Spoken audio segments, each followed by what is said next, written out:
When you hear the phrase soft as steel, what do you think of?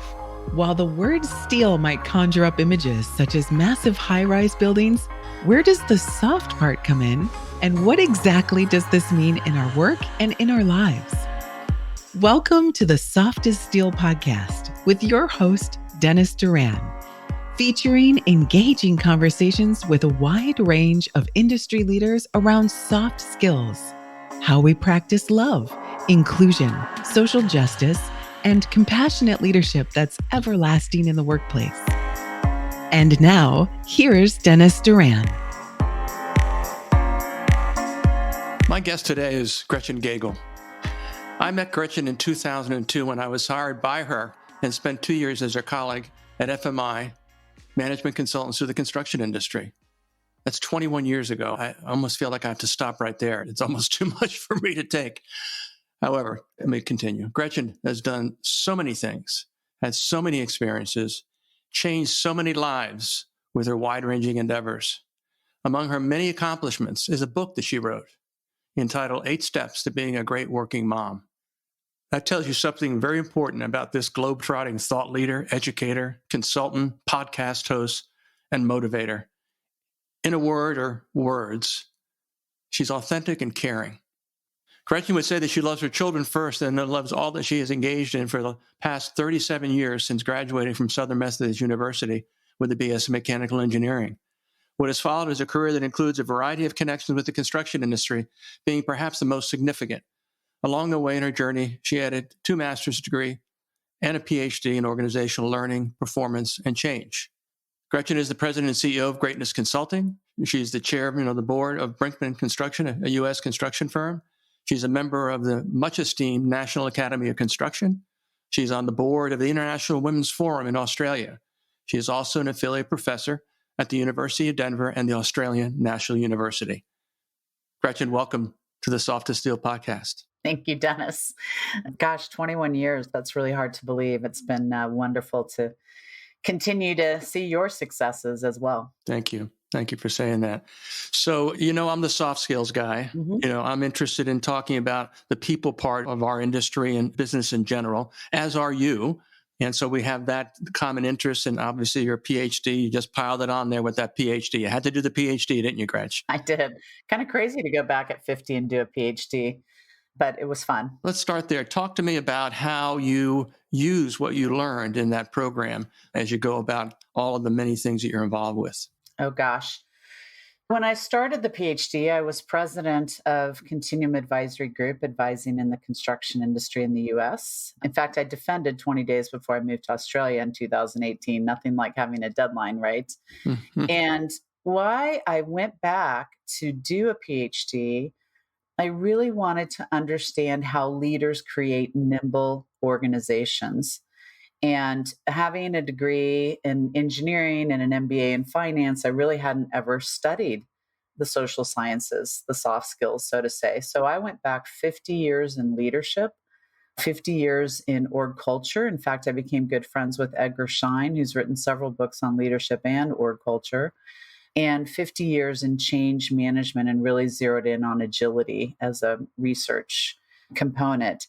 And the fun part about the PhD was I was using things immediately in my consulting with my clients. And I'll give you a concrete example. Mm-hmm. Edgar Schein defines org culture as the physical artifacts that manifest themselves, that kind of describe our culture, Mm-hmm. the things we espouse, the things we say on our website, and the things that are really happening, the shared beliefs that happen through action.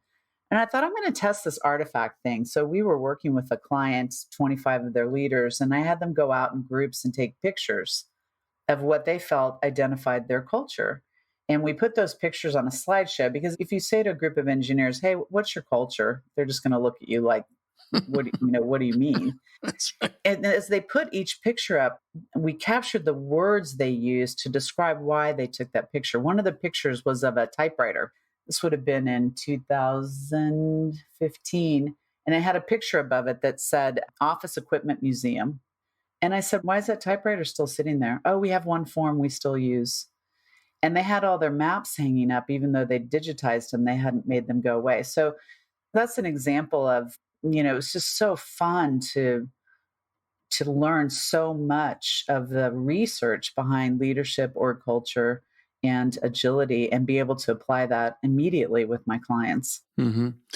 The last mention in your PhD is change. What do we know about change in your journeys? Well, it's really hard.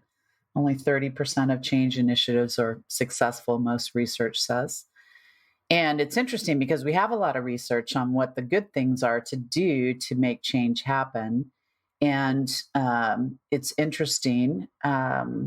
We did a study for the Gas Technology Institute on technology implementations that either worked or didn't work, and talked to 13 different energy companies in the US. So a little of our own research on change and why it works or doesn't work. And it's shortcutting the systems, shortcutting the communication, the why are we changing, the what's in it for me, not holding people accountable to change. So we let people not change, and then that sends a signal to people that, hey, we may not be serious about this change that we're making happen. And so there's a lot of great books and research out there on what you need to do to effectively lead change. We just skip steps, and then it doesn't work. Mm-hmm. I guess it's fairly a fairly straightforward and true statement that the natural inclination of people, and it's different across generations, is to resist. Yeah. If you leave accountability off the table, that plus resistance is failure. Yeah, it's interesting. I was meeting with the CEO of a company whose name you would recognize, 10,000 employees, and he was 3 years into a culture shift. And I asked him, "Who have you fired?" And he looked at me and like, "No, that's a weird question, Gretchen." And I said, "Well, somebody's not getting in the boat." Mm-hmm. You know, I'm pretty sure because they were making a significant change, and I think the other thing I learned, and why I went down two research rabbit holes. I went down a lot of them, but the two I went down most deeply was as a body of research around agility. There's a great book by Chris Worley on agility and ambidexterity. And the agility research really dives into, and what my research study, people can Google me, just Google Gretchen Gagel agility, and you'll find my paper I wrote out of my dissertation research, is that creating an atmosphere where people know that change is going to happen, welcome change, and they're nimble. We can think of nimble companies that we interact with, right? And we know when, and this is not about black swan events. The pandemic was a black swan. It forced everybody to change. Of course we had to change. Mm-hmm. But realizing that whether it's the environment, the political environment, the economy, inflation, recessions, changes in technology, that we are going to have to change as organizations. And the ones that are successful long term work to create this culture of agility where people aren't afraid of change, and they're not afraid of failure. Mm-hmm. Google, fail fast, but it's okay. And people's heads don't get chopped off, and they learn from it, and they move on and try another thing. Mm-hmm. Yeah. The word that pops in my mind, and again, I'm just reacting to your great thoughts, is one of to me, what I've learned in my I'll call it my more familial conversational research that I've done, is that the people part is who we are is something, but the phrase I use that I would craft a story around is how we are when we deal with people in our lives, and particularly in our organizations as leaders. That our words and our actions are an equation, not a contradiction. And so the word that came to my mind is, and the question is this: what's the role that trust plays in organizational change and cultural shift? Yeah, it's everything. It really is. Having psychological safety. Amy Edmondson's book, The Fearless Organization, I really love that book. I was lucky enough to corral her onto my podcast before her book got hot. Now she has an auto reply on her email that says, I get thousands of emails. Thank you very much. I'm not going to answer you. And that I go back to at 27, I was put in charge of a failing manufacturing company at 800 employees, $28 million operating budget. We couldn't go 3 days without a lost time accident. I think we were throwing away like 14% of what we made. I mean, it was really bad. This was way back in 1989. Mm-hmm. And we implemented self-directed work teams. And we had a culture where it was check your brain at the door and the boss tells you what to do. And I'd never run a baby food plan. I didn't know how to fix these problems, but I knew there were 800 people that did know how to fix them. Mm-hmm. And it took a long time to build that trust by listening to them and trying what they said. And some things we tried worked and some things we tried didn't work. Mm-hmm. And, you have to, people are watching you all the time as a leader to see if your actions support the words that are coming out of your mouth. I was on the plant floor every day. I ate baby food every day. That was probably the worst. I mean, the bananas were good, but the meats weren't so great. But I was with them and listening to them and humble in the fact that they knew how to fix things. And we did. We broke even in 9 months. Mm-hmm. So it was a great experience of, it's like Edgar Schein also talks about level 2 relationships. And that's, your soft as steel, how we build those trusting relationships with people and have to be so careful because you can work really hard to build trust with someone. And it only takes one thing, and it can even be an inadvertent thing that drives that trust out of that relationship. Yeah. The next thought that comes to mind is in thinking about the time that it takes to get to a place where that the leader is leading, the leader is credible, the leader is energizing, motivational, and maybe at times even inspirational. How long does that take in this process of organizational change? It can take a long time. And one thing that I think is really interesting. So an example just popped into my head that I haven't thought about in years. I was hired as president of a company, and that company was kind of performing at, a base level, and they hired me to take it to another level. And so I implemented this thing called team time. Every Thursday we met for 2 hours. I think there were 13 people in the company. It wasn't a big company.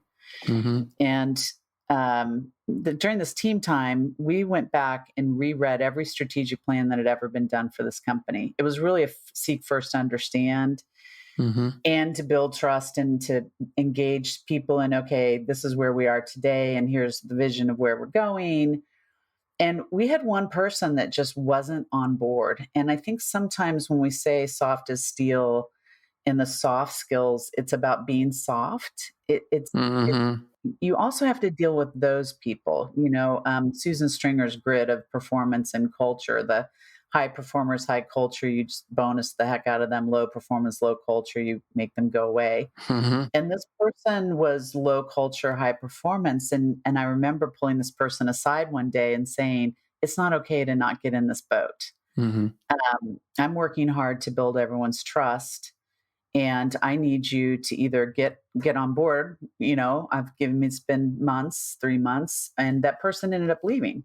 And that was okay. That was the right decision for her to go find another boat. But I think back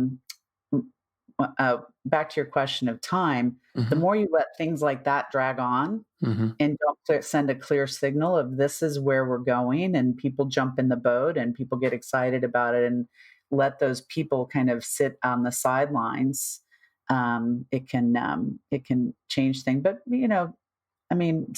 you should see some kind of a significant change in culture in 6 months, 12 months.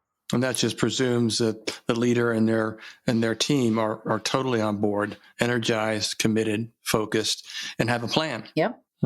And if they need it, they have the benefit of outside coaching or someone to facilitate that process, so they stick to it. And it's interesting that group, we brought in an outside consultant probably 2 years into the process to help us with some more strategic planning. And she said to me, wow, this team is really good at thinking strategically. And I Mm-hmm. said, that's great because we've been practicing it for 2 hours a week for 2 years. We had another Mm-hmm. tactical meeting. But I think that's the other thing is people don't carve time out regularly. Strategic thinking is not something you do once a year. Mm-hmm. And we thought strategically about all kinds of different topics, but that ability to take the time when we're all inundated with emails and, Mm-hmm. bazillion things and carve time out to lead, carve time out to think strategically is really important and to engage your team in that as well. Yeah. So we both have spent most of our careers in the construction industry. One of the things that I say about the construction industry, I say a couple of things, particularly if I'm with an audience of union workers. I remind them quite simply that as long as you can work, you don't have to worry about a job. I said, AI is not going to replace you. Robotics is not going to replace you. It's just something you're going to leverage. You'll learn how to use it. Blah blah blah.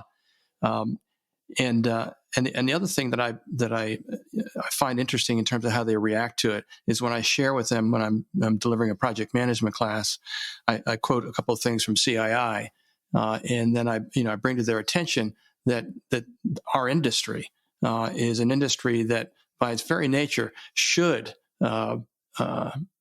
would benefit from it and maybe should demand cooperation, collaboration, all those nice consulting words, but I still don't see it. Mhm. And we've both been in the industry a long, long time, and maybe there's a relative handful of companies and enterprises that have adopted the soft side, the people stuff, the dialogues that you talked about into their culture. Because I think you use a term magnificently, and I wrote a note here, so I'm going to steal something you said already and use it. Just so you know, I'm just stealing a few things right Great. away. I mean, yeah. Awesome. But so, am I being too pessimistic, or are we still in many ways an adversarial industry? Oh yeah, absolutely. And it's frustrating because we have common enemies out there. We still kill 1,000 people a year. People are more 4 to 5 times more likely to die of suicide actually than they are to die in an accident on a job site and being the highest rated industry for suicide. We have a Mm-hmm. lot of things that we could band together. We have low R&D. Nobody wants to try new things on their project. Let somebody else figure this out. We're not early adopters. I remember giving a keynote speech, gosh, in the late 90s, early 2000s about why are we not adopting technology faster? There's so many things we can accomplish with this. And it's interesting because this concept of an industry having a culture, Mm-hmm. the medical industry has a culture and the construction industry has a culture, and how we got to be so adversarial when we're a wonderful industry that builds and maintains the assets of society that should be Mm-hmm. revered for building Mm-hmm. and maintaining the assets of society. If anybody wants to drive on a road or charge their cell phone, they have the construction industry to thank. So Mm-hmm. it's curious to me um, how we've gotten to this point where we have such a low trust in most of our relationships in the industry. Mm-hmm. Well, our good mutual friend Brent Darnell has opined for decades on what emotional intelligence is all about and the role it plays in relationships. In fact, we gave the title of his conversation with me. We talked about it. The title of his episode was "A Less Jerky Alpha," Mm-hmm. and someone commented on LinkedIn, "Why aren't you talking about alpha women?" Mm. And there's a point. There's a Yeah. point Oh there, yeah. for sure. The mentality of the alpha has historically been gendered, but it isn't gender specific. It's about behavior. Yeah.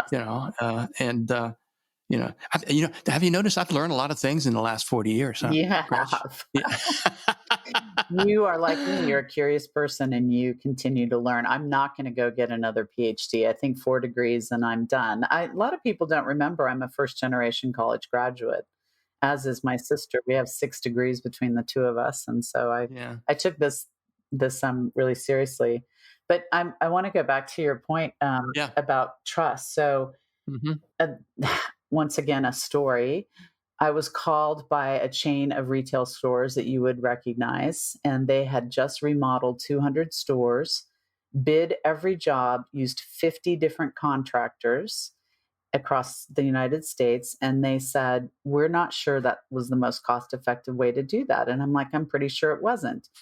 So we worked with them to set up regional alliances and figure out the risk profile, how many stores to give, because they were doing another brand. And so contractor A had this state and contractor B had these 3 states, and we're sitting in a final meeting finalizing this, and the finance person outside of the construction department said, I just don't get this. How do we know we're getting the best price if we don't bid the jobs? Mm-hmm. And I looked at him and I said, this is not a chip plant. This is a retail Mm-hmm. store. You should be able to benchmark these contractors off one another and understand that costs are going to be a little different in different areas of the United States. But Mm-hmm. this concept that the contractors are out to rip us off.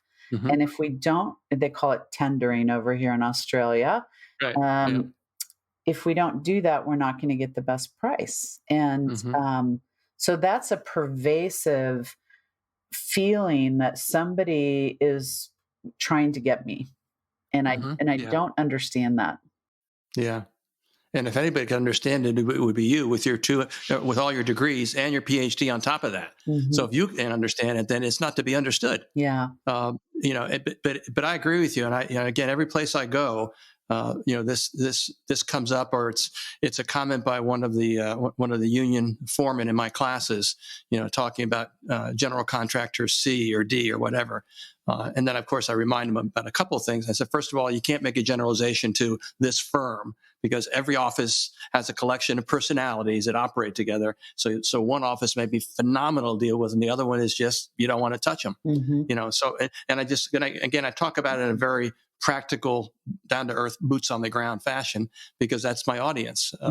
Although last couple of weeks ago in Las Vegas, my audience was the entire attendance at a conference, and I had the CEOs of several contractors up on the stage, and I did a special episode of the Soft to Steel podcast. Awesome. And I want to talk to you about that after we go off. But anyway, so yeah, go ahead. I do think there are some positive examples out there, though, and I'm.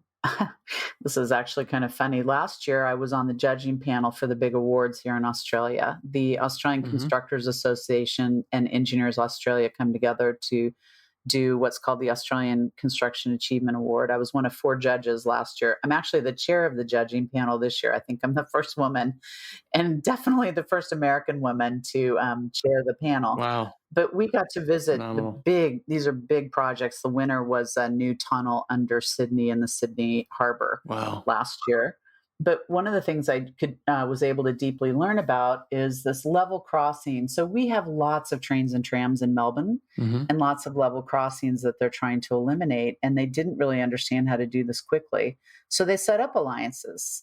And so each of the areas of Melbourne is an alliance to work on these level crossings. Well, the other thing they did is they set up a collaboration and innovation hub so that the things that are being learned at each alliance are being shared with the other alliances. And they're really doing some remarkable things. As you can imagine, this isn't a city of 5 million people where you're trying to take out, I'm not sure how many total level crossings, but a lot. And so when you say level, you're saying above ground tracks? Yes. So, yeah. Okay. So they're trying to, make them go under the roads or over the roads because it creates a traffic problem. Sure. They have all these trams and trains running around. But I see snippets like that and of people getting it. You started out by saying collaboration, right? That they see this relationship building and that, things like that give me hope that we can do things in a more collaborative and effective way. Yeah. Yeah. I've been pretty encouraged lately. I'm trying to, what's the right word, diversify my engagement types a bit. And because I've been very heavily involved with one building trades union for a while, it began 15 years ago. And my involvement with them increased quite a bit in the last several years. But one of the things that I'm having success with is again, under the banner of me being the soft skills guy, selling the idea that one of the things that can help organizations improve the relationships within their organization and their teams is for them to first learn some things about themselves and then learn things about others, is the way I phrase it. And the way you learn some things about yourself are with, one of a handful of highly credible assessment tools that are out there. Again, Brent has his library of tools. I use another one. But the idea that, one of the inherently difficult things for a human being to do is to look in the mirror and honestly see what they see in the mirror. And I'm not talking at a deep spiritual. I'm just talking about, not being honest about the fact that, I can be a bit of an ass on a job site, or, people don't like to work for me, and I don't understand that. Well, take a step back, do a little assessment, gather some facts, and then use those facts to improve your ability to understand other people. And then to me, it's just this kind of a snowball. And I've done that with contractors. And I just talked to one that I did a program for them back in December. And they said to me 2 days ago, they said, he said, it's unbelievable what a difference it made. And it still makes a difference. We still talk about this. We talk about our behavioral style. We talk about, our mindset around different inclinations from an emotional intelligence standpoint, blah, blah, blah, blah. So that stuff is really important. And again, I call it fact gathering. Because if you have a credible source for these facts, then why would you not try to use them for the benefit of yourself and others? I'm smiling. You are smiling. Good. Yeah. Well, because I have a slide, whether it's a lecture, I lecture in 2 MBA programs.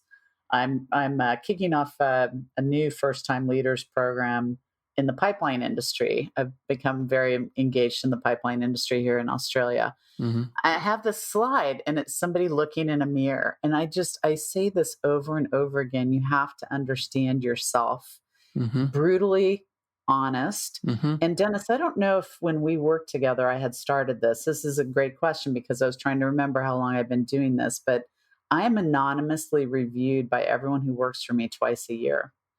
Twice a year, they have an anonymous opportunity to give me feedback. And I think the anonymous part is really important. And then I sit down with the team and say, okay, here's what you told me. One year mm-hmm. it was, Gretchen, you give us projects and you don't give us enough detail about what you want. And I'm like, oh my God, mm-hmm. I totally do that. And so then I worked on it and I said, okay, here's what I'm going to try. And I need your help too. So when I hand off a project, I'm going to try and do this and this and this, and you're going to give me feedback. And 6 months from now, we're going to see if Gretchen's doing better, right? Mm-hmm. And mm-hmm. I had a CEO friend who empowered one of her senior leaders to give her feedback after every meeting. She was working on not shutting down conversations so fast.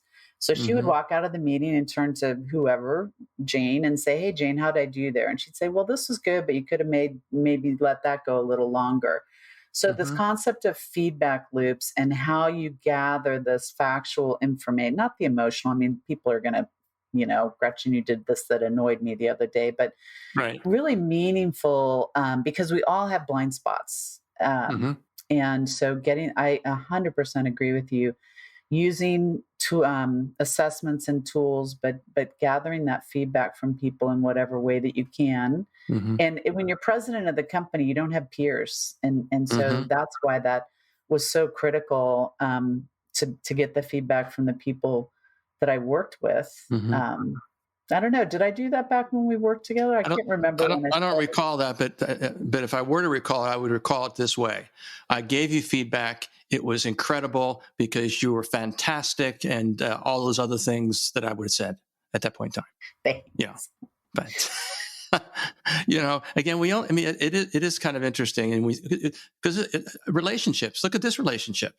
We've had an ongoing relationship for 21 years. Yeah. Now we haven't had contact. I mean, the last 2 times that I saw you were in Denver. One was when I came and visited and had a very nice evening with you and your partner. And the one before that was when I brought my sons, when I went on that disastrous summer vacation to Seven Springs or wherever it was in Colorado. And we came and visited you guys and had dinner. Yeah. And I think those are the last 2 times that you and I have been in the same place together. And as I'm talking to you now, it makes me kind of sad because you genuinely are one of those people, and that's why I chose the words. Again, I hope you didn't mind my introduction, but I chose my words very carefully. It didn't take much thought, but when I describe you as authentic and caring, that's what I mean. Thank you. And I think that's one of the reasons, among others. I mean, your academic preparation, your knowledge accumulation, all those things are hugely important to you being able to do and provide valuable advice to people. But I think it's about who you are and how you are with people that makes all that hard skill stuff so much more valuable to the people you work with. I think that's you. I'm not trying to be overly nice to you. Yes. So I'm giving you feedback right now. Thank you. So we're almost out of time, unfortunately. Somebody advised me that keeping these things to about 30 minutes is good from a podcasting standpoint. But I just wanted to take a couple more minutes and ask you to comment on what I feel continues to be the biggest challenge in commerce and industry, and in the construction industry certainly, and that is when we use words like inclusion and diversity and terms like that. Where do you think the construction industry is from your vantage point with regards to what inclusion is in its most positive intent? But where are we in your view? I think we're a battleship that's turned about 5 degrees. I just read a great book, 4 Days to Change. And I sit on the Associated General Contractors Diversity and Inclusion Committee now, and heard an amazing presentation by a third-generation contractor who went through this training, the White Man's Caucus, to understand that There's a hint. There's a white male culture, and it's not white male bashing, but if you're a white male and you're in it, you're in it. You don't realize you're in that bubble, and you don't realize what it feels like to be somebody who's not. And I've been successful. I've tried to see it as an advantage to be a woman in construction. How many tall Gretchens are there walking around? In fact, I even left the industry and changed my last name and came back, and people still knew who I was, right? Right. They're like, your name tag says Gretchen Gagel, but I thought you were Gretchen McComb, what I was when I was at FMI. Yeah. And I would really recommend this book, 4 Days to Change, because it's understanding unconscious bias. So when I became president of Continuum Advisory Group, Mark and Clark hired me as president.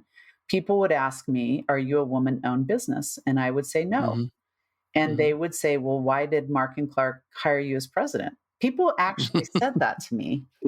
And I'd say, because I'm the most qualified person. We've worked together in the past, and I have the skill set to be president. They recognize that and hired me.